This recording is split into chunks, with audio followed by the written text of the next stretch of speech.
Royalton Board of Education. I pledge allegiance to the flag of the United States of America and to the republic for which it stands, one nation, under God, indivisible, with liberty and justice for all.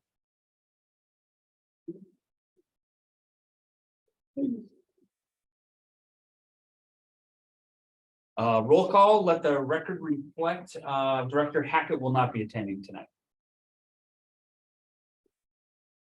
Board Chair comments, I do not have any comments. I will look for approval of agenda. Moved. 1 second. Motion was made by Director Hofstad and seconded by Director Roaring. Any discussion? All right, all in favor, say aye. Aye. Opposed, abstain. Motion carries 5-0. We'll move to appreciation, recognition, and presentations. Perfect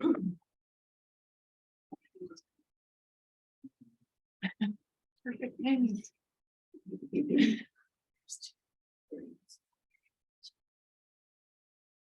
There, Garrett, members of the board, Superintendent Dr. Werekamp. Tonight we have two stellar fall performers here. We have Hannah Kruger. She was selected to the 6AA all tournament team. For her, this is voted on by coaches, not just by you get a selection of who you want. So this is a pretty big deal. So congratulations to her. Our second recognition here is Jackson. He had a stellar season and was selected to the Minnesota All-Star game. And on the defensive line. Pretty neat because this is our first selection since 2005. So that's a pretty big deal. And we have Coach Morford as well coaching the game, so that's even more of a cool factor there. Next week, Wednesday, Thursday, Friday, he's out of school because they're going to be practicing. And then Saturday's the game, 6 p.m. on US Bank Field. So congratulations to him.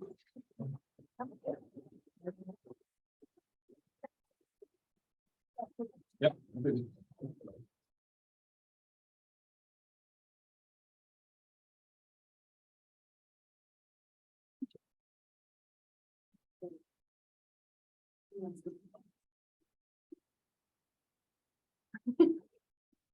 Here we are. That's what happens with disabled people. Seems like a small room. Okay, thank you. Nice job, guys. Congratulations. Congratulations. Thank you.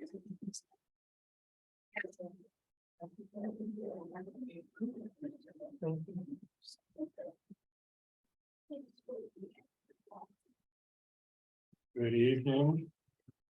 Chairperson Garrett, board members, Dr. Werekamp. I'm going to recognize Carrie Rowling. Since they stood up, you want us to come on over here? Everybody take a good look. Carrie has been our leader of our Title I program for the last, I believe I'm accurate, 9 years. She's been here and she coordinates as well as teaches in the Title I program. And she's trained as a special education teacher. She actually has a master's degree in special education. So she's taken what we've done with Benchmark Advance, using all the intervention materials that goes with the regular program, coordinated and organized, make copies of all that, trained all the paras so that we're integrating that right into the regular reading program. She's been trained with the PRESS program at the University of Minnesota, which is extra support for reading and a very supported program, well-known program. She's our FastBridge assessment coordinator, so she'll be sharing some things about FastBridge a little later. In the evening, she provides professional development and support to our paras. And a big part of her job is identifying the students who need extra support in reading and math and coordinating services for those students. Our test scores, there isn't like a Title I category, but our free and reduced reading and math test scores, which sometimes encompasses Title I, are like 20% higher than the state. So there's been some really good results. She works very hard with parent involvement, holding annual meetings and has a committee. And she's been a member of our leadership team for the last 9 years from the beginning. So thank you for everything and congratulations. I'm very tired. It's 3 boys. Oh, that's good. One more. I'll send you. No.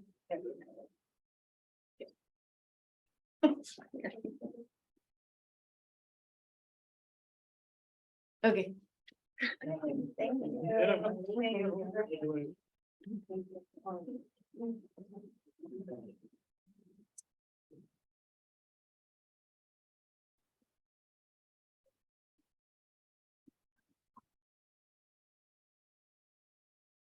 All right, we will move on to subject 7, recognition of citizens for input purposes. So at a public meeting of the board, no person shall orally initiate charges or complaints against individuals, employees of the district. Please keep your comments to 5 minutes. And also, don't attack, don't, be civil, all that good stuff. So is there anybody that would like to address the board in citizens for input?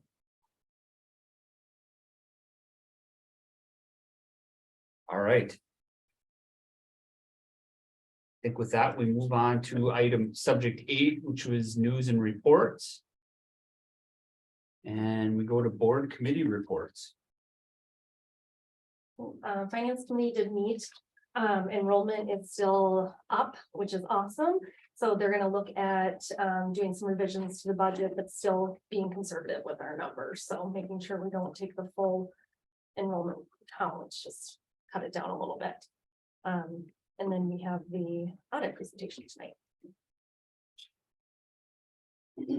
Missed Matt again, and they're under a new leadership, and things seem to be going very, very well there. Their enrollment is up, but they're really looking for special ed people. There's kind of a shortage, just like nursing, same kind of thing. So say a little prayer that maybe they'll get somebody that's interested in that field. I was not there for the policy meeting. I was in Pennsylvania, so I know there wasn't too much. that was Anybody gone was. over, They but couldn't make it, so it was conflict for everybody, so I'll Right. have to reconvene. But we didn't have much about it yet. yep. So we're working on 3 different policies, but it's taking work with the principals to get through some of that. So it'll be a little bit.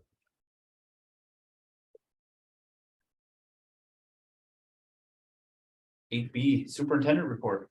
So, and I'll also tag on to that, so, we will be adding the lunch. We have a policy around lunches and, the Attorney General did come out with a clarification that no alternative lunches. Should be given to a student whose parent hasn't paid their nutrition bill. And so I checked with our head cook here, Barb, and she immediately told me that never happens here, so. We are definitely in compliance with our procedures on how we manage students and lunches. We'll just make sure our policy is up to date with that too, just to make sure there's alignment there.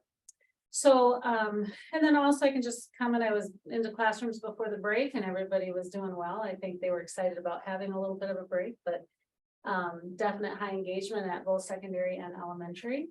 And this Wednesday, we will be having our strategic planning committee meeting. 6 o'clock in the cafeteria. This will be the opportunity to do the after action review. So people get an opportunity to comment on what went well, what maybe we could do better, and talk a little bit about what we want to do for upcoming meetings. I will not be able to be there that night since I've told the board my father passed away on Friday, and so I'll be in Iowa attending the funeral and such. However, our team is ready to go. It'll run just as smoothly as all the rest have, so I have highest confidence in the group, and so hopefully all the committee members can make it. Again, it's Wednesday night at 6 o'clock. Thank you. Business manager report. Can everybody hear me okay? Yes. I can see my head on the big screen in there, but that's always fun. Ladies and gentlemen of the board and Dr. Weirkamp, Superintendent Weirkamp, I am Scott Moran for anybody online or in the crowd that I can't see, and business manager for Royalton, and help with Dave Lampett as well for business manager. But Michelle, are you going to share the report or should I share my screen? I'll let you share it. Okay, perfect. It disabled sharing is going on right now. Can you enable sharing for me? Yep, they're working on it, Scott. All right. Okay. Perfect. Okay, everybody can see my screen now? Yes. All right, so we are in November, but we're doing a look back on the October update. So current enrollment, we are at 959 as of 10/5/2022. As you guys are all aware, that our adopted FY23 budget is based on 920 ADMs. So we have seen an influx of students and ADMs come into the district. So that will help, as mentioned, from the treasurer report, that we will be doing a revision to our ADMs to receive that revenue coming in. Revenue year to date, we're at 2.8 million, which is 600,000 ahead of FY22 pace. That's due to a number of reasons for the biennium increased in revenue there. So, and just to let you guys know too, this report is, we're only 2 months in of really getting all the data in because of the students, or excuse me, the staff all coming back. So hopefully that makes sense. But with revenues going up, we should also expect the expenditures have gone up, which were 505,000 ahead of FY22 pace. Supplies and capital equipment purchases, we used the PMA funds for and ESSER funding. Obviously, that's being used on the one-time betterment for the students of Royalton, and also the HVAC project as well. And that is my quick report. Any questions? Hearing none, I'll stop sharing and let you move on, Thank you, Mr. Scott. Chair. With that, we will move to 8D principal reports. Last Monday, we had a RIF program distribution, so all the students got 2 books. But what is impressive about it is how the teachers involved the students. So they're the ones on the stage reading to the rest of the students, doing skits, singing songs. So you have the students encouraging the other students to get excited about reading. They're doing a good job. So congratulations to everybody on that. Our pizza sale pickup was last Tuesday, and I think we broke the record for pizza sales. I don't know if that was because of everybody being sheltered during COVID and suddenly breaking out, but they earned $14,000. It'll be used to support technology programming. So congratulations to the committee, but the parents and the kids, how they stepped up.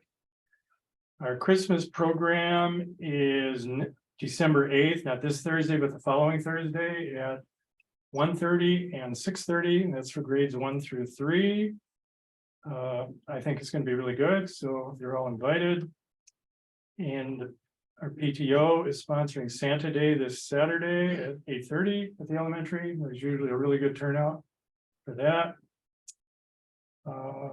And then our next in-service is January 16th. So I guess I'm jumping ahead a little too far. We have a December meeting, but we'll continue to integrate ELA standards into the curriculum. So that work continues, and I think it's going really well.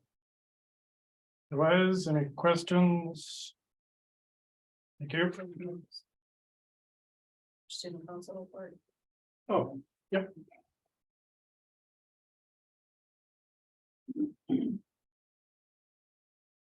Chair Jared, members of the board, Superintendent Dr. Weirkamp. My name is Amy Skeet Carlson. I teach 5th grade at the elementary school. And I think it's been about 6 years now. And when I moved up to 5th grade, I was asked to take on student council. And so just a little presentation about some of the things that we do over at the elementary school. Every year, basically the 4th and 5th grade teachers nominate 2 students, and depending on how they do that, sometimes they have them write a little just a little write-up about why they want to participate. Sometimes teachers will actually just volunteer students, and we have 12 students involved currently in 4th and 5th grade. That's a picture of this year's student council class. We generally meet once or twice a month, and then it's just students getting together and trying to come up with ways we can try to build community within our school, within our classrooms, working on leadership, communication skills, and they collaborate together. It's, you know, I sort of guide them through it, but they come up with most of the ideas. You know, one of the big ones that this year they want to come up with, they want to do a coin drive for the Lanners family. I know there's been a lot happening around the family, but that was one of the things that the students want to do. So we'll look at doing that maybe early next year. But what we're doing at the elementary schools, you know, working with 9 and 10-year-olds, 11-year-olds, trying to do kind of age appropriate leadership and skills like that. So some of the things that we've done in the time that I've been there, we've done food and clothing drives for Morrison County Food Shelf. And generally when we do that in March, and that's they get sort of a not a kickback, but they get more out of a March food drive. Pennies for Patients has been kind of gone for a while because we moved to doing just more community focused coin drives where all of the money stays right in our community. And those are, you know, families that we know about that the kids bring, to the meetings. We've done an animal shelter coin drive for both, kind of split that between Humane Society in Morrison County and Tri-County Humane Society. Fun one is School Spirit Days. And then there's Bullying Awareness Month, which is in October. And so they've made some different posters and such for that. And then just little things once in a while, like a couple years ago, we did Brighten Someone's Day and they dropped off notes for just people, you know, around the school. So, and just a couple examples of some of the things that they've done. Yeah. Any questions? Thank you. Yeah.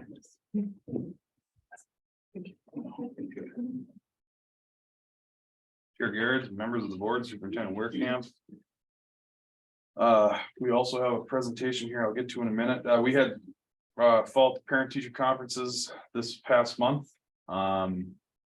We had typically gone a day in October. Student-led conferences for 2 nights in February, and then a day of student council, a day of conferences in April. Our conferences in April in the past have been not well attended, like in the 20 to 25% range. So we decided to compile those into where you can get a lot of impact and catch things early. Is we added another night in the fall, so we're going to do 2 nights. We did 2 nights here right before Thanksgiving, and then we'll do our 2 nights of student-led conferences in the end of February. That's coordinated with registration for classes for next year. Seemed to have pretty good attendance at the fall conferences. Teachers were, for the most part, pretty busy. We don't do the arena style conferences anymore in the gym where people stand in lines and try not to hear other people's conversations, and the conferences are held by appointment in the teacher's classroom, which is also nice for parents to be able to see the activities and see the setting that their kids are going to school in. So teachers, parents could sign up for, I think my wife got here, I don't know, she must have started at about noon and she got done about 8 o'clock. She went to all of them and got a chance to go to every classroom. And so the conferences are a nice design for parents and for teachers. We had an in-service on November 14th on formative assessment. Formative assessment would be an assessment for learning. As you're going through the learning, you're constantly assessing how people are understanding the material and how the students are dealing with it. And from those assessments, you start making decisions about, do I need to go back and reteach this? They really seem to have a handle on this. Can we jump ahead and move to this portion of the learning? And it's a practice that naturally happens in a classroom. All teachers do it. It's whether or not they're conscious that they're doing it. And when, you want it to be intentional, the more intentional you are with formative assessment practices and using it with the students, engaging where they're learning is at, the better outcomes that you're going to have with it. So we spent a lot of time working on that. We built a kind of a best practices, kind of a recipe book where every teacher contributed one of their best formative assessment practices that they're using in their classroom into a Google Doc, and then that Google Doc is shared out with all the staff. And so we will continue working on formative assessment. It is a critical piece of level 2 HRS. Of making sure that you're effective teaching in every classroom. Then we have December 14th coming up here next month. We have set the date for vision screening with the Royalton Lions Club. We will be doing grades K through 8. In an activity that would probably take the nurses week and a half. We do the entire K through 8. We'll probably do that in one day. And so we're gonna test 500-600 kids in one day for vision. The cameras are the region 5M8 for the Lions is the central Minnesota region. And they have 2 of these high-tech cameras. And the kids are always wondering what it's about when they sit down but it takes a really neat picture of the eyes, and if there's something that comes back as concerning, it happens more often at the elementary level where kids are growing and the camera has you print off a piece of paper with a picture of the eyes and the measurements and what's there, and you can take that piece of paper right to your eye doctor. At the high school level, there's very rarely just a few kids that a lot of times we'll catch them while I'm not wearing my contacts or something, but most of the time their vision, thankfully our vision screening is that most of them know the things that they're dealing with when it comes to their eye care. So we still do it just to make sure in case there's a few of them that as they're growing and stuff have vision things that they should get taken care of. So we'll be doing that December 14th. Member Hofstad and myself and a group of Lions Club members will facilitate that day along with the nurses. So it's gone pretty smooth in the last few years, and we're excited to be able to do that and do that again, as vision is one of the central goals of the Lions Club International. So with that, I'd like to bring up Muna Torre. Muna is a member of the Royalton High School Student Council. She is going to present. There's not a lot of student council activities that you won't find Muna a part of. And so she is the resident expert at Royalton High School about what's happening with the student council. Chair Garrett's, members of the board, student council, or student superintendent, Dr. Weirkamp, everybody else. I'm Muna Torre, and I am I want to say 4th year resident of student council. I have been in it since 7th grade. Okay, that's really bad math, but anyway, I'm gonna go with that. Yeah, so I'm just gonna present to you some of the activities we do during the fall. Our first one is open house. Miss Weir and Miss Blakis asked us this year if we would like to lead tours and stuff for new students and maybe some returning students who haven't been here in a while, but have been part of the school system in elementary school or other years like that. And especially for our foreign exchange students who have not been here, we were just asked to lead them around and kind of show them what's going on. So that is what we did at open house. To welcome back everybody from the summer season, we always do a pep rally, and that is between the teachers and then the varsity volleyball team. And they play games of volleyball. The teachers never win, but it's really fun to see them go and try their best, and especially Miss Borish, who was very, very pregnant at the time and went all out. It was very close calls. She was very tempted to dive at the floor several times, but she didn't, so we're okay. The varsity volleyball team also plays against the varsity football team, and mostly just the seniors, but the other guys are there as well. The football boys really try. They're not very good, but they try. But that's back to school. Next is homecoming, and this is arguably the biggest event we have all year. And it's a huge turnout. We always stop part of the day to take time and do an Olympics. So we have lots of activities that we do. And this year, Dr. Weirkamp asked us if we would like to introduce and kind of include the elementary school in our outreach and stuff, and we did, and we loved it. I cannot tell you how much fun we had and how much fun the little kids had. So we ran like a mock trial of the Olympic Games, and that was for all of them, K through 4, because 5th grade was at Deep Portage that day. So we played some games and we had lots of fun. We have our parade, and it's a great way to get the community to get together and do a bunch of other stuff. So there's that. This is more for student council only. We do a bunch of conventions to gain knowledge and ideas that we can bring back and really use with our school. So that goes from bullying prevention to suicide awareness, literally anything. We go and we learn about it. And it's kind of a fun way to really engage different schools in the area and hear what they do and bring back those ideas and maybe incorporate them here. So in that picture, there's me, Natasha Ludwig, Haley Eisder, Kobe Bishop, and Mr. John Koenig. He is our student council advisor. Yes, thank you. Completely blanked. Yes, and that was in Little Falls this year.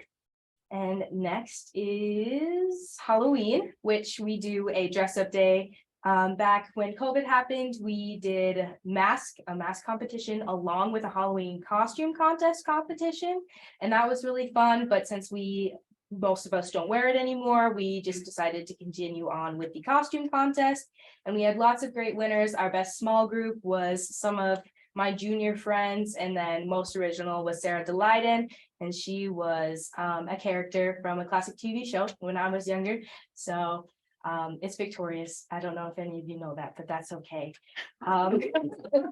Yeah, so we did that. And then after Halloween, there is the Leadership Forum, which for us this year was new to us because I don't believe the student council has ever gone to that in the last 5-10 years. But this year we were invited to go to Craigins and meet with schools from around the state and not just people in our conference. So not just peers or Swanville and things like that. So we traveled with Little Falls to Craigins. It was a 2-day trip. We left on Sunday, came back on Monday, and we spent the time learning from lots of different schools in the area, what they do, what Duluth does, what Crookston, all of those places, what they do, and how we can maybe go about bringing that stuff back to our school, much like the fall conference. It's just with more people. And then the last thing we do in fall is turkey bingo, which at the end of the day, this year was a bit quick. So maybe we can extend that next year. But it was really fun, and we bring in food shelf items. So we give that to Miss Weir, who either brings it to the food shelf or distributes it to families in the area who are in need. And it's a way to get prizes, have fun, and also help out community members. That's all I have. So any questions? I heard that the bingo, Principal Swenson was not calling the numbers fast enough. That was the only feedback that I heard. I don't know if I can take a face on that or not. That could be true. I was handing out candy, so I have no idea. Any questions for me? Thank you. Thank you. Thank you. Lauren. Great. Good job.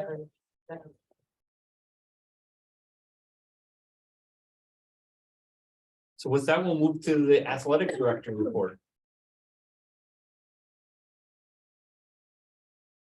There's nothing like jumping into the winter season head first. This week we have 3 home events. Girls basketball tomorrow night against Albany. Thursday, boys are home against Long Prairie, and then Saturday we host West Central area for a Saturday noon or 1 o'clock, 2:30 game. And then from then on, it's full go. We really don't slow down until mid-February with events here at school. So Wednesdays are usually the quiet nights of the week. Otherwise, Saturdays, I know we got community stuff going on. Sundays, practices, all that stuff. So we're really busy here in the winter seasons. Coming up, Monday is a choir concert, 7 o'clock in the South Gym. So that'll happen. Dr. Gubata talked about the elementary Christmas concert. And then the 12th day before the next school board meeting, we'll have our band concert, and we'll do a Christmas concert there, 6 o'clock. And then 7 o'clock for the next two, so that'll be 5/12.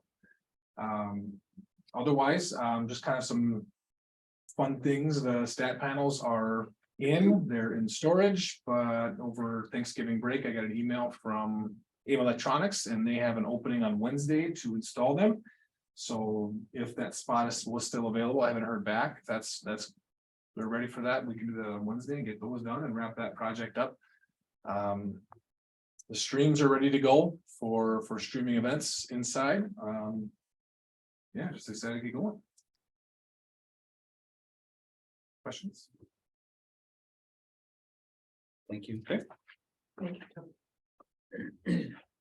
We'll move into subject 9, consent agenda approval. Consent agenda will include approval of the regular board meeting minutes from October 24th. Approval of the special meeting minutes from November 10th. Approval of special meeting minutes from the November 15th, claims, accounts, and financials. Resignation and brainstorm comments. Again, any of those can be taken out. Motion to approve. Motion was made by Director Bauman. Is there a second? A second.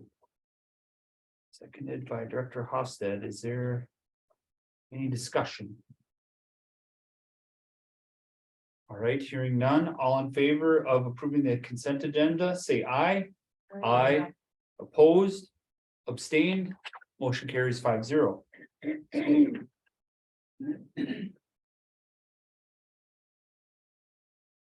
We will go to. Okay, so discussion items. So the first one I see is a Fast Bridge update. All right. Okie dokie. Hi, Chair, I'm gotta get this right. Chair Garrett, Bingo. members of the board, and Superintendent Dr. Werkamp. Thank you for having me. My name is Carrie Rowling. I'm the Title I teacher at the elementary school, and I'm here to talk about Fast Bridge. Give you some information and how we use it at our school.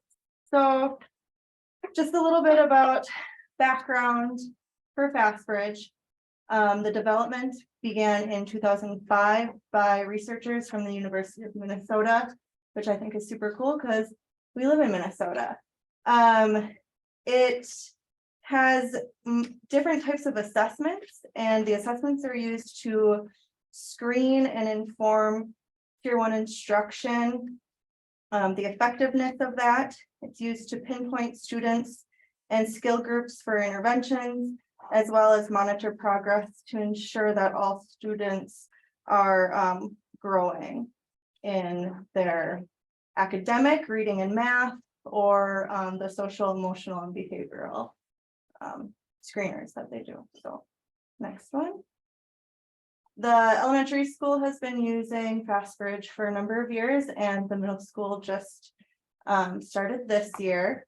The students are screened 3 times a year, fall, winter, and spring.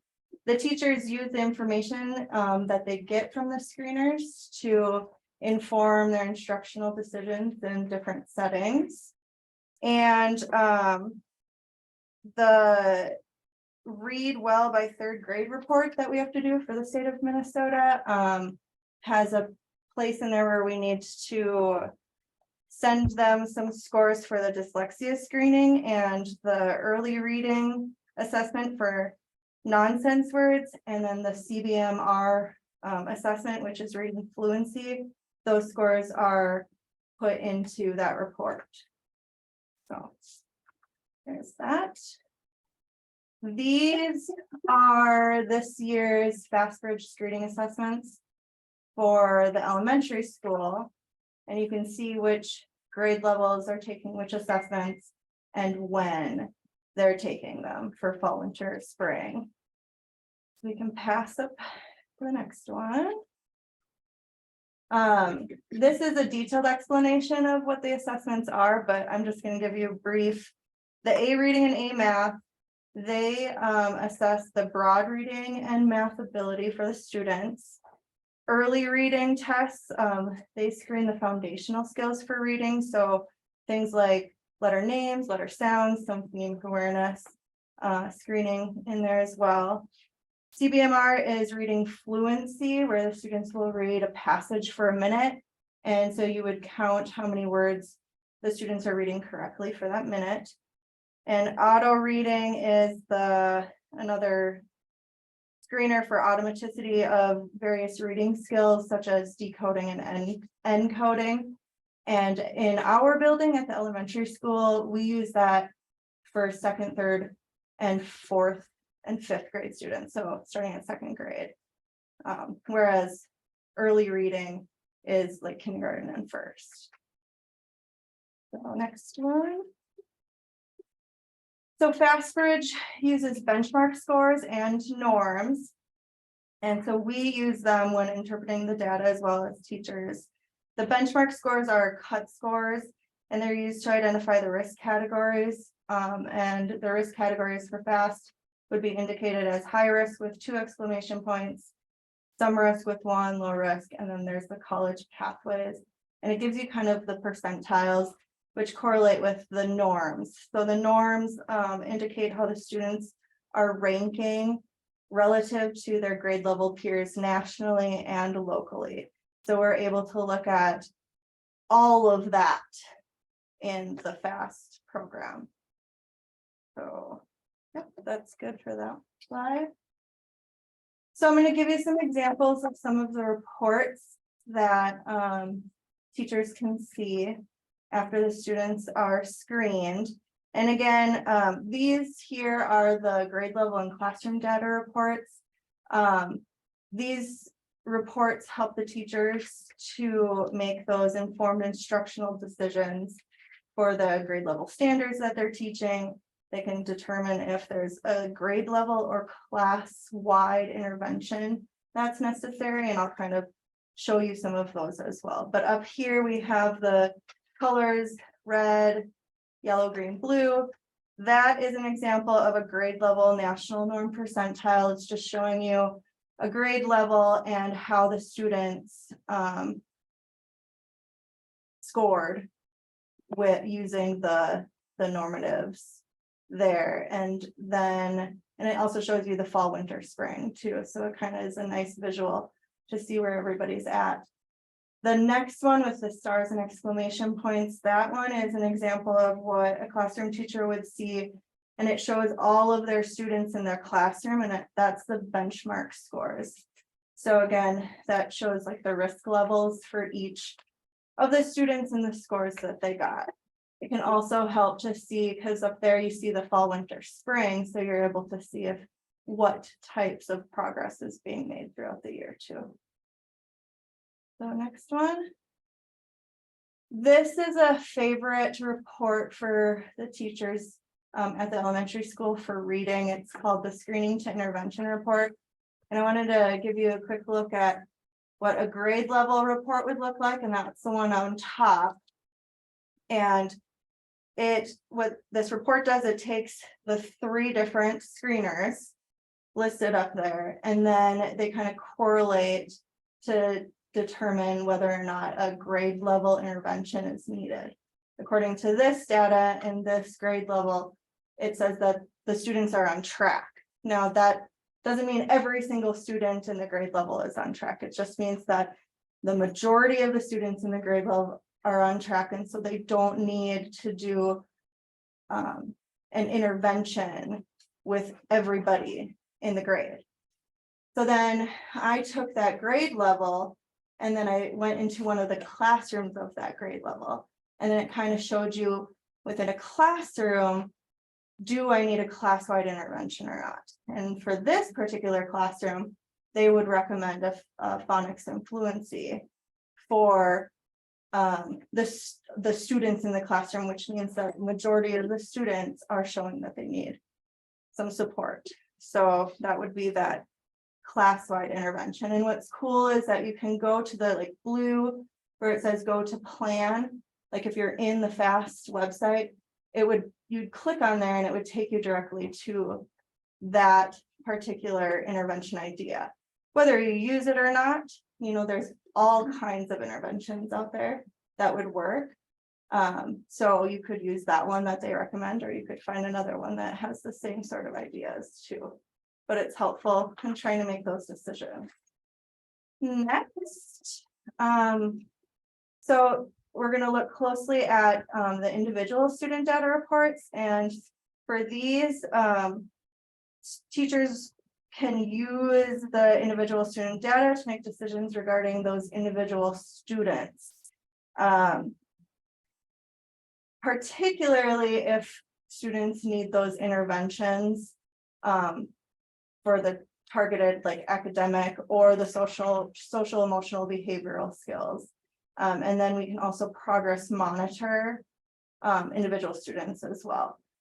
What's cool, and I think that teachers like to show at the elementary school, is this report during conferences a lot of times, because you could see the as the kids get older, we have that longitudinal data. So I think this is a 4th grade student.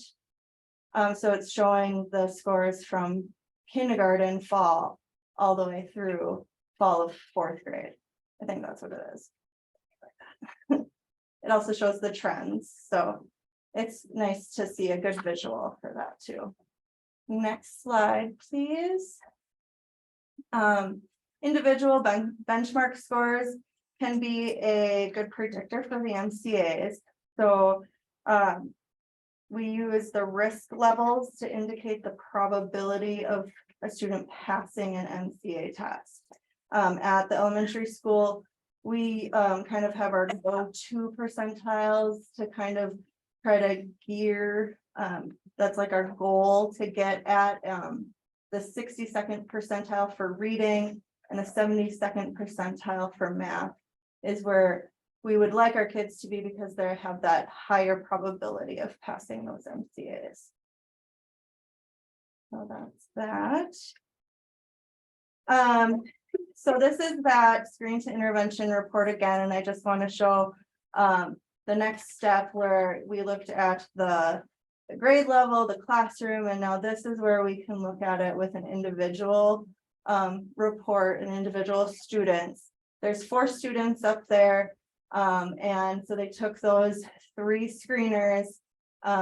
You can get, this shows Lexile reading numbers for those kids. I could switch that to Fontes and Pinnell or grade level equivalent or any sort of other thing that I want. But then it also shows the recommendation for possible intervention plans. So here just kind of shows you one student is not showing risk and they're on track to keep with whatever they're doing in the classroom. The 2 on top are showing recommendations for phonics and fluency intervention. So teacher might do that within like a tier 2 setting, maybe just keep them in the classroom and work with them small group on some phonics and fluency type things. Or it could be students who work with the technical program as well. And then the one on the bottom indicates that there is a recommendation for an intense intervention where we would make the decision to do maybe a 1-to-1 intervention. It could also be possible tier 3 support for the student as well. But it helps with, making those types of decisions and seeing we have all of this data and information from FAFSA, and it kind of helps bring it all together into something that makes a little bit more sense. And then at the bottom, it shows a progress monitoring graph. And so individual students are selected by their teachers to progress monitor. So the student at the bottom, or even the 2 who are doing a small group intervention with phonics and fluency, they may be selected to throughout the year be progress monitored by their teacher. So they would work on the intervention, and then weekly or bi-weekly they would read something to the teacher, and so that data would be progress monitored, and it makes a really nice graph. So collects all of the data points and then it shows trend lines and everything too, so, yeah. Any questions? Sure. So obviously, I shouldn't say obviously, but it seems like the Fast Bridge assessment seems to be working very well in the elementary. I mean, it gives you teachers more data to understand where they are. Mhm. What are your thoughts? I know we just started it in middle school. Thoughts there on it? You see it, I know you probably only did one round, right? So I assume that the I- same helpfulness will happen in the middle school? Yes, I would assume that, and the kids have that that longitudinal, I can't even say that word, but they have that information too following them if they've been in our school. Their schools, I don't know if it like uploads from other schools, you know, if they're coming in or not, if that information, but regardless, I think that it would be very helpful. I haven't looked myself at what all those assessments are. So I would be curious to see, you know, as they get older, which ones they're doing and what is recommended. But at the elementary school, it's been something that we've been using for a long time and it's been very helpful. And it's not the only data that we look at too, so it's just, you know, one of the pieces.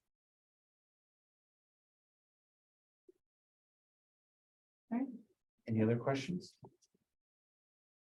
Thank you, appreciate it. Okay, thank you. Thank you. Good job. I don't think.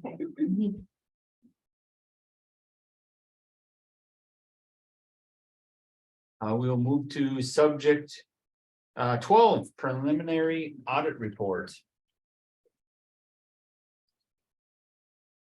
Good evening, Superintendent Weirkamp and members of the board. I'm Jackie Knowles from Bergen KDV. I'm going to be going over the results of this year's audit, and then we'll also take a look at the financial results for fiscal 2022. So the last slide talks about the independent auditors report, which is the main purpose of our audit. To provide this report, in this report, we give an unmodified opinion on the district's financial statements. This is a clean opinion or the best that we can offer and the same that the district has been receiving. What that means is it provides assurance that the financial statements are presented fairly in all material respects, the district's financial position as of June 30th, 2022, and then all of the activity that occurred within the year. We also issue 3 additional reports that are required because of some of the state and federal funding received by the district. So the first one is the report related to compliance with government auditing standards. So we take a closer look at the district's internal controls and then look for compliance with laws, grants, contracts, and other regulations. We had 2 internal control findings. The first one is the lack of segregation of accounting duties. That should sound familiar. So we evaluated the district's accounting duties and internal control procedures for the entire year. So that does include the 5 months before your contracted accountants started. In addition, we noted that the final expenditure budget in the SMART accounting system did not agree to what the board approved by about $2 million. And so that is kind of rolled in with the lack of segregation of accounting duties comment as well this year. And then the second one relates to check sequencing. We look for check sequencing to be in order, especially around year end, so that things are in the correct fiscal year. There was a series of about 13 checks that were written in July that were backdated to June. So recommendation to maintain proper check sequencing there. The next report down is a report on compliance, internal control over federal programs. So this year we tested the child nutrition federal program. We had 1 internal control finding for that program relating to maintaining proper supporting documentation for the number of meals served. So the district reports the number of meals served, and then the reimbursements are based off of that. There was one of the months that we sampled for selection where the supporting documentation could be found readily available at the district. Software company was contacted and a backup was pulled, and that was provided last week, but it wasn't readily available previous to that. But no compliance findings on the child nutrition program, and a clean opinion there as well. The last report, the Office of the State Auditor requires us to test for compliance with certain state statutes applicable to Minnesota school districts, and we did not have any findings there. So then we'll move on to the financial analysis and looking at the results for 2022.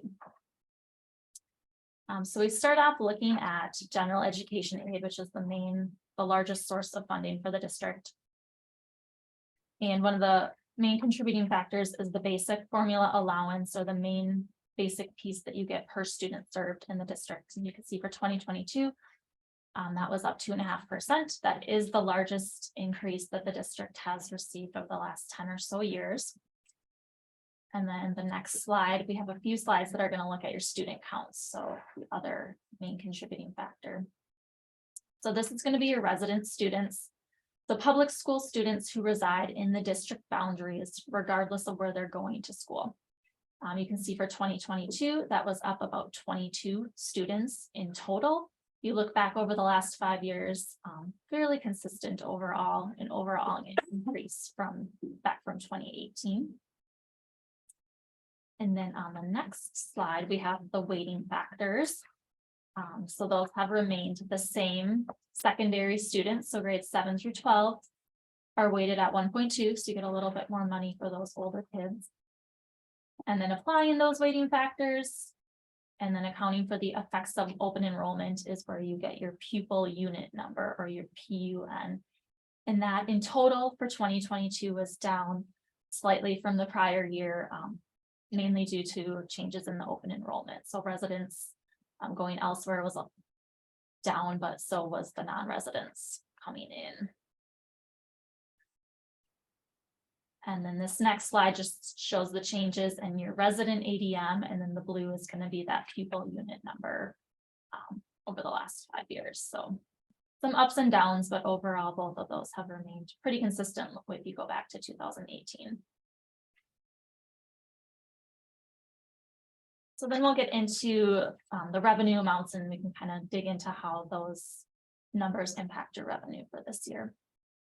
So revenue in total up about 5%, or about $515,000 in 2022. 2021 state revenue was up about $166,000, and that was primarily due to an increase in state special education aid. Your general education aid was pretty consistent because the slight decrease in students was offset by that increase in the formula allowance. So then the total revenue for gen ed aid was pretty consistent. And then the biggest increase is in your other revenue, and that includes federal money. And so that was an increase in the federal pandemic related funding.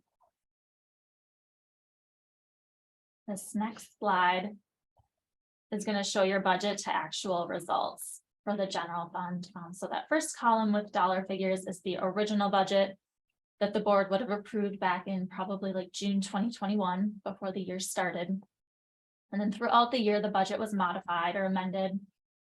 That's going to be your final column. So both revenues and expenditures were increased. And then the final budget anticipated that fund balance would go down about $291,000, looking at that very bottom line. The actual results are the next column over. You can see, looking at that bottom line, that fund balance in total went down about $360,000, and that's the total decrease. And we'll look at the components of fund balance in a future slide. So looking at that variance column now, you can see revenues came in under budget, about $366,000. That's about a 3.4% variance. The biggest revenue category variance was revenue from federal sources under budget, almost $312,000. That was related to the pandemic spending. So less was spent, and some of it will be carried over to fiscal 2023. You'll also see revenue from the state was under budget as well, and that had to do with budgeting for higher enrollment. Looking at expenditures, in total, expenditures also under budget, about $297,000. That's about a 2.7% variance. Overall, just being conservative with the budget. And also not spending all of the pandemic funding. You'll see that on the revenue side and the expenditure side. One other item to note, you'll see instructional support services kind of in the middle. That was one program that was over budget. That had to do primarily with purchasing devices with federal funds that weren't included in the budget. Also, some staff development is required to be reported within that instructional support category, but it was budgeted in like regular instruction and some of the other programs where those typical like teacher salaries would be coded. So a little bit of a flip flop with that one. And then the next slide, gonna look at your spending allocations for the last couple of years. So you can see looking at the dollar amounts, the total expenditures up about 1.3 million. Allocations remain fairly consistent, which is what we typically like to see. The biggest change is going to be from regular instruction between the 2 years. It was down about 5 percentage points, with offsetting increases in pupil support and instructional support. And again, that instructional support is going to be the purchase of the devices and the staff development. Pupil support, there was a bus purchase. So a couple just changes in expenditures between the 2 years, causing a little bit of change in the allocation. Then moving on to some comparative information that's provided by the Minnesota Department of Education. We got statewide averages for revenues in the general fund. So Royalton is going to be the top line. Historically below statewide averages. Your property tax revenue, your state special education aid and federal aids are all less than the statewide averages. Some of those aids can just dependent on student population and your student body makeup. Royalton's revenue per ADM was up about $706,000 in fiscal 2022 with that increase in revenue discussed earlier. And then the next slide is going to show a similar picture with expenditures. You're taking in less revenue per student served, so your expenditures are also going to be below the statewide average. That number did increase about $1,600 in fiscal 2022 with the increase in expenditures. And then this slide is going to show your general fund operations summarized for the last 5 years. So we already touched on 2022 actual results with that budget to actual slide. So I talked about in total fund balance went down about $360,000. That's the third line down from the top. And then that first kind of green highlighted line, that's your ending fund balance each year. So you were at about 3.36 million at the end of 2022. And then that number is going to match up with the total at the very bottom as we split out the components of fund balance in the bottom part of this table. And just a quick refresher on what all those components mean. Non-spendable money that's already left the building. So most years you're paying for things within a fiscal year for the upcoming fiscal year. So that's what that non-spendable relates to. The restricted, those are all state mandated, MDE mandated restrictions. So they give you money for specific things. If you don't spend it, you've got to basically hold it in this little pot and it rolls forward from year to year. The assigned, that's money that management sets aside for spending on a specific purpose. And then unassigned is just what's left after you take off all of those other categories.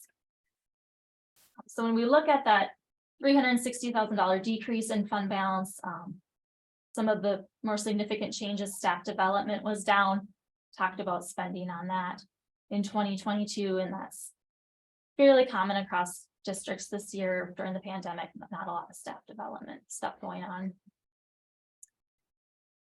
Long-term facilities maintenance, that was down just with spending on buildings. And then the biggest decrease is in that assigned category, that was down 200,000 related to repairs and maintenance. So if you look at your unassigned fund balance, that actually didn't change that much from 2021 to 2022. That was only down about $23,000. And we like to look at that number because that 1.9 million figure, that's the number that the board addresses in its fund balance policy. So the board's policy is to maintain a minimum of 14 to 20% of the annual budget in unassigned. And when we look at that 1.9 million as a percentage of expenditures based on what you spent in 2022, you are at 17.5%. So you're right in the middle of your range that you give in policy. This next slide looks at that total fund balance figure from the prior slide and compares it to cash and investments. And typically these are gonna correlate very closely. There was a little bit of a deviation, you could say, in 2022, where cash and investments went up, but fund balance went down. Because of how the district reported student counts when that initially was done. Those student count estimates were initially given for fiscal 2022. They were overstated quite a bit. And when the state pays you general education aid, it's paid based off of that initial estimate that's given. So you're actually given more revenue throughout the year than what you were entitled to in the end. So that's why cash and investments is so much higher in 2022. And so I'm assuming for fiscal 2023 and going forward, we'll see those numbers match up more closely again. This next slide is another way of looking at fund balance percentage. And this is a way to compare, just to see where you're at compared to other districts, but that's a pretty common question that we get. So this is a calculation that comes directly from the Minnesota Department of Education. This is your unrestricted fund balance as a percentage of unrestricted expenditures. So we did kind of split off the unassigned portion, or the assigned portion. So you can see what that piece is. In 2020 and 2021, you were pretty close to the statewide average. When you add that assigned piece, you were higher than the statewide average. For 2022, anticipating when that comes out that you'll be very close to the statewide average in total.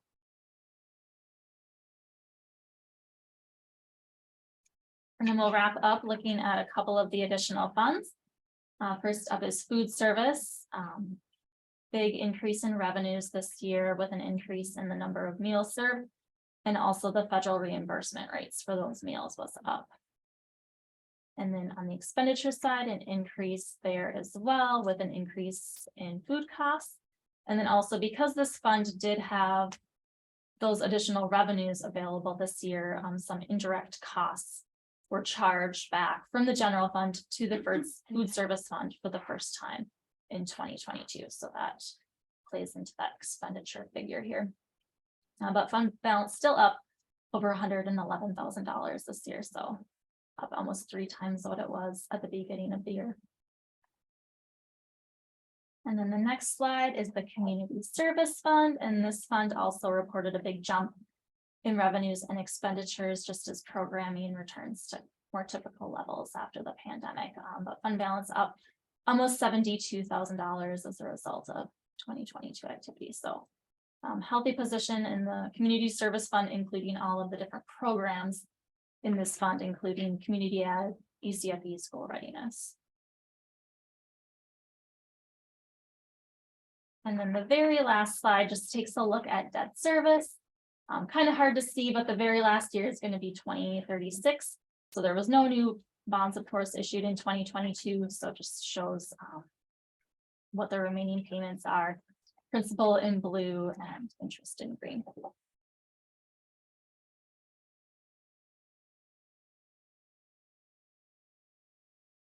And that was all that I had. If there's any questions on anything? So for the 2 internal control findings for the accounting and the check numbers, now that we've switched to SMS, will that resolve those 2? Like we shouldn't have the same findings next year? We'll have to evaluate, we'll have to look at internal control procedures and what's in place. You know, there's of course potential, but it really depends on how the procedures are designed and if how the procedures are written are being followed. But it's something that will be looked into next year.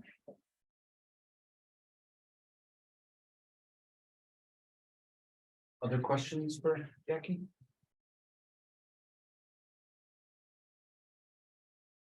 All right, thank you. Right, thank you. Thank you. We will move to subject 13, enrollment presentation.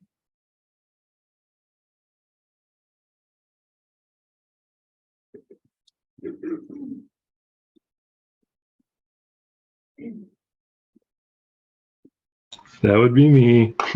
Sorry about the wait there. All right, let me go ahead and share my screen with you guys again. I am paying attention to you, Mr. Chair. I promise. All right.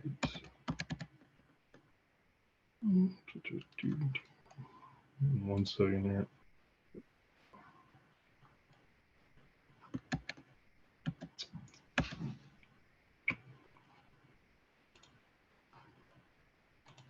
My apologies, 1 moment.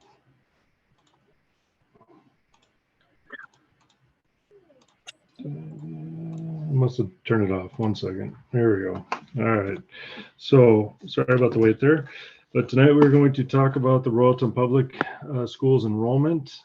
You just heard a little bit about that from the auditors as well, but we're going to dive into it even more so. But before I get started, I just want to give a quick shout out to those that helped with all of this data, including Amy Kruger and Superintendent Weirkamp and Dave Linepat, and pulling all this information together. Hey, Scott, we don't see the presentation yet. You do not. No, What are you seeing? I'm seeing the Gmail. Oh, got it. All right.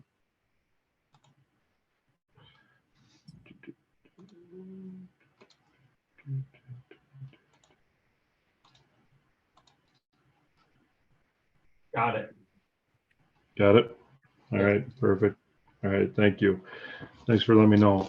All right, so this first slide here. So what we're, in the spirit of the holidays, we're looking at Royalton's enrollment, past, present, and future. This right here, this number of 939 is a projected end of year enrollment number. So you can see here it's 939. Currently we're at 959. We had talked in the finance committee about, what number should we use for when we do the revision, and we're coming up with around 950. But for today's purposes and using the averages, we use 939 for the current enrollment. This is also looking in the past at the enrollment of which Royalton had the last 5 years, and also into the next 5 years. So you can see we had a little bit of a dip here, but we rebounded nicely and continued projected to move forward, going higher as well. One thing to point out here is that we have the enrollment projection model that we used, and we're using a conservative approach when it comes to the enrollment for Royalton. The next slide, also, this is just looking at basically the same data, but in a line graph. And this slide also takes into account the next 5 years for the enrollment, where the previous slide just had 5 additional years going forward. Feel free to stop me if you guys do have any questions as well too. But I'm kind of dubbing this slide the COVID slide. And the reason why this is, first what we're looking at is the kindergarten enrollment anticipated projection, but what this takes into account through the enrollment projection model, as well as the conservative approach that we took. And we also get the data from local hospitals to try to project what the enrollment will be for kindergarten, because this is one of the hardest grades to project, from an audit standpoint, from an enrollment standpoint. But one interesting thing here, and why I dub it to be the COVID slide, is because you see there's a dip in the enrollment going from 2023 to 24, 25. But the average age of kindergarten is obviously 5 years old. So if you back up to 2020, and you kind of have to think to yourself, what happened during this time? Well, COVID happened. So, and I said to Dr. Weirkamp, I don't know if people just weren't having babies at this time or what, they were afraid to be in the hospitals. I don't know, but it's going to project a dip in our kindergarten enrollment at that time.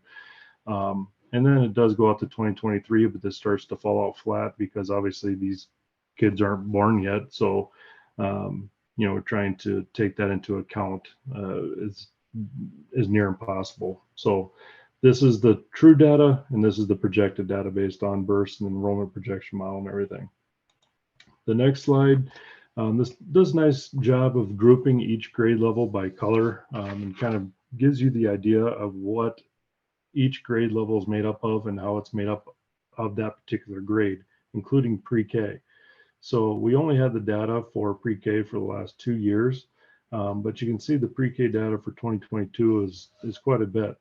So taking that into account for next year's for enrollment, that should have a positive impact on our budget.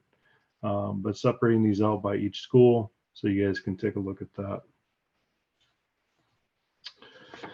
Okay, the next slide. So the open enrollment as percentage of total enrollment per school. So we have our open and our open out and our open in. So you can see the slide does a great job of showing everybody we are always in the positive when it comes to the kids we get into the district versus what are going out of the district. And in 2018, that was, a little, say 16, 17%, but in 2022, we keep on trending downwards, which is great. And our open enrollment is, fairly steady, 25 to 35%. And then, so where are we getting these kids from? You can see the majority of the kids that we are getting are from Sartell, Little Falls, Sauk Rapids. That is making up the majority of them. But some of these other districts, they make up a small percentage of these other districts that we're getting kids in from.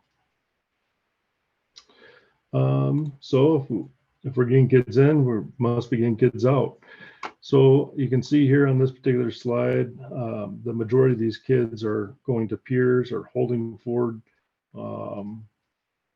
Looking at some other ones across the board here, that's primarily the biggest 2 districts that our kids are going to. One interesting thing to point out about this slide is the Minnesota Connections Academy and Minnesota Virtual Academy. These are online schools, which represents 3% of the kids that are going out. So I know we've talked to you as a board many times, about the enrollment. Is this growth right? Is this growth happening for real? And we've gotten to the point where we've even counted heads, I think.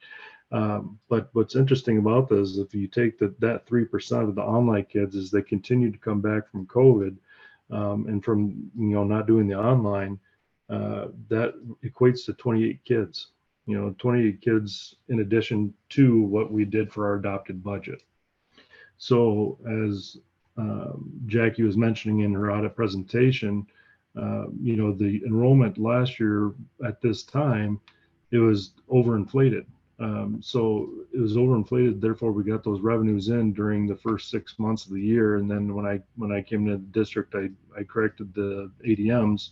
But for 6 months, we were overstated. Right now, we're in the opposite position where we are understated on our ADMs. So we need to revise that so that we can start getting that revenue into the district. Does that make sense? Okay. So I think this presentation does a great job of showing the board and showing anyone else that's watching. We are in a great position where we're getting more kids in than we're sending out. And I also think it paints the picture of how COVID is starting to maybe relax its restrictions, and that we're starting to get those online kids back because of our enrollment and how it dipped down pretty good during those years, but now it's bounced back very well. So that was my last slide, and I do apologize for fumbling around at the beginning there and trying to get that up there, but any questions on this? Hey, Scott, I have a question on slides 2 and 3. Is that using the projection of 259 or of 959, or is it the 939 conservative? It's 939 conservative. So when we met as a finance committee, we all talked, we're at 959, and that's been tried and true. And I typically like for budgeting purposes, I like to say 10 less than what we're actually at. So when we discussed this at the finance committee meeting, we said, let's use 950. 950 we felt like was still a conservative number to get that additional revenue in. So, I mean, this slide certainly could be updated, but I also have to remind you, Mr. Chair, that this was projected for end of year, not current. Sure. So that if it would, it could, you know, it could affect, right? I assume then let's say the number does go up and it continues to stay high. This could, it'll affect the trend, I'm assuming more, that it's gonna project more students, or would it not? Correct. Yeah. So, well, I mean, let's say we put this number at 950. If we could have a crystal ball, I wish we could, right? We'd all be millionaires, but we put this number at 959. So next year, if everything is projected correctly, and remind you too that it is a conservative approach. We had different levels that we could choose from, but it was a conservative approach just based on the budget and wanting to stay less than the current ADMs. So if we use that same approach, we'd actually be going down by 2 because we were at 957, 956. So, I mean, we basically stayed steady for the next few years. And then we have the big jump in 27. No, and I just And say again- that because I think in my mind, and you could correct me if I'm wrong, like, fiscally, I totally get it, right? Budgeting, but maybe for planning purposes on facilities and teachers and things, do you have to almost go the opposite way and say, okay, you know, are we gonna have that many? Can we handle that additional students if this continues to stay higher and project higher? I don't know. Yeah, absolutely. And I would defer to Dr. Weirkamp on that because I know that we talk about that all the time. She's always constantly looking at that number of how many students per teacher and just making sure that we're in line with that. But if you want to talk to that, Dr. Weirkamp, please go ahead. Yeah, so based on these projections, we would be fine with physical structure and classrooms, and our FTE definitely, you know, our teacher student ratios are very good. The reason we're doing more of a conservative approach to enrollment is it's the minute you overinflate it and you count on that and it doesn't happen, it changes your whole perspective on how you handle the finances. So to be more conservative and maybe have a few extra, wow, that's a win. But it's tricky because the minute you start losing enrollment, that spiral down is not a fun place to be. So we just try to be more on that conservative side and not overspend, so to speak. And you know, it's a projection, it's all. None of that, we're not gonna look out to 27, 28 and be all concerned yet, unless we start to see that number stay there next year when we do it, and the following year, then we can start to say, oh, this is really growing, maybe we have to rethink that. And there's a lot you can do with it too. If you do run into a situation of, do we have capacity, that's when you take a look at, or do you accept those open enrollments? You know, how does that work? It doesn't have to mean you build one facility. It can be, that's one decision, but there's different options. Right. And I would just add to that, thank you for adding that, Dr. Weirkamp. And I would just add to that, that even though we're basing the budget off of being conservative, but the conversations that Dr. Weirkamp and I have, we're always looking at the staffing ratios of the actuals. Does that make sense? Okay. And then you said you had a question on slide 2. Oh, no, I would just say, because they're both the same, right? I'm just saying if we change the enrollment for this year, how does it affect the future projections? You know, Gotcha. Conservative, but if we would be less conservative, I assume that graph just gets higher. Right. Yep. And that's why we always do a revision, every year. Sometimes schools will do more than one revision, but typically, come April or February, March timeframe, we'll do a revision based on actuals and updating the revenues and expenditures for that purpose. And this year I will not upload the wrong budget.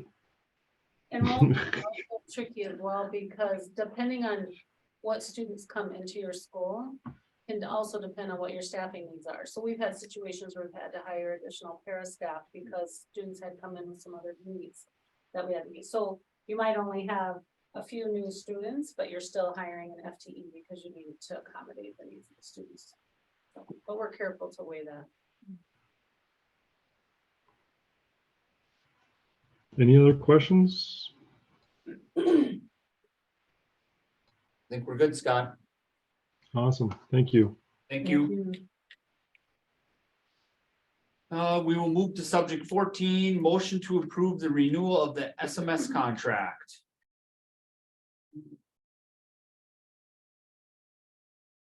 Do we want to talk a little bit about, somebody want to give Scott or Dr. Weirkamp just a little bit of the highlights of this? Talk about it again. This is, we did talk about it at last board meeting as well. I think it might not hurt to mention it one more time.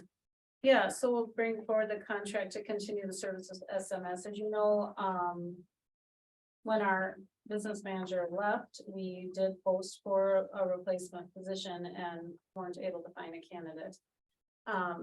In fact, had made an offer to one that didn't take it because her own company that gave her a better offer. So having SMS come in, I thought it'd be temporary, but so far it's been working out pretty well, and I do believe that desegregation is gonna go away on that next audit, because we do have others that over our, it's not, everything's not with one person as it had been in the past, and I think we work as a team, and it's not just one business manager making all decisions, it's all of us together, and I think that's been working out okay, so I think we can continue.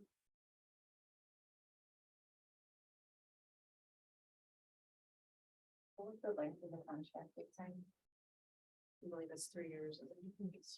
Yep, the proposed contract is a 3-year. And is it just, it's just this year that we're adding the payroll, correct? For now, right? Yep. For now, we'll have to see how this goes for us in the community. She's been a big help.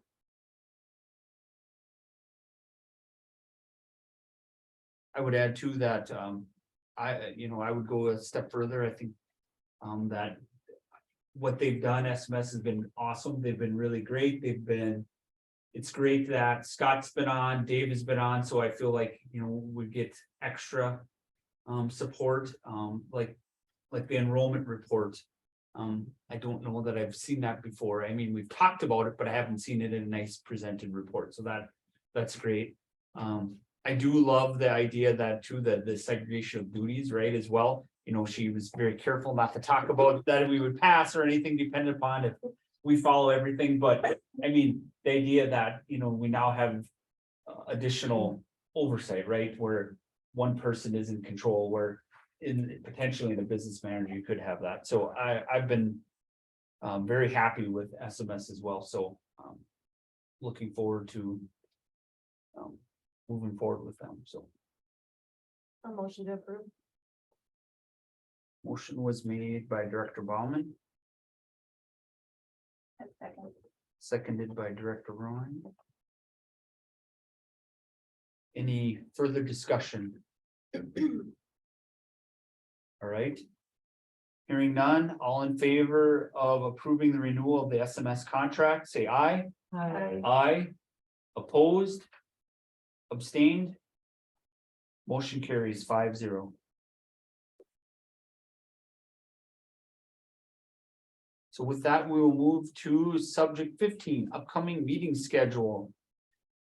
This Wednesday, as Dr. Weirkamp talked about, we do have the strategic planning committee meeting. Tuesday, December 13th at 6:05, we do have truth and taxation that will be followed by our regular board meeting, December meeting. Mr. When- Meredith, yes. Will that be in this room or a different one? Great question. Thank you. Should be here. It'll be in, this room. Well, just so there's enough seating in case we do that. Yeah, we'll make sure we have additional chairs. Great mention. Wednesday, December 14th, 2 p.m. we have the policy meeting. And then Tuesday, December 20th, we have a noon finance meeting. I think that's it. Motion to adjourn. Second. Motion was made by Director Bauman, sorry. Seconded by Director Lane. Any other discussion? All right, all in favor of adjourning, say aye. Aye. Aye. Opposed, abstained, motion carries 5-0. Meeting is adjourned at 7:24.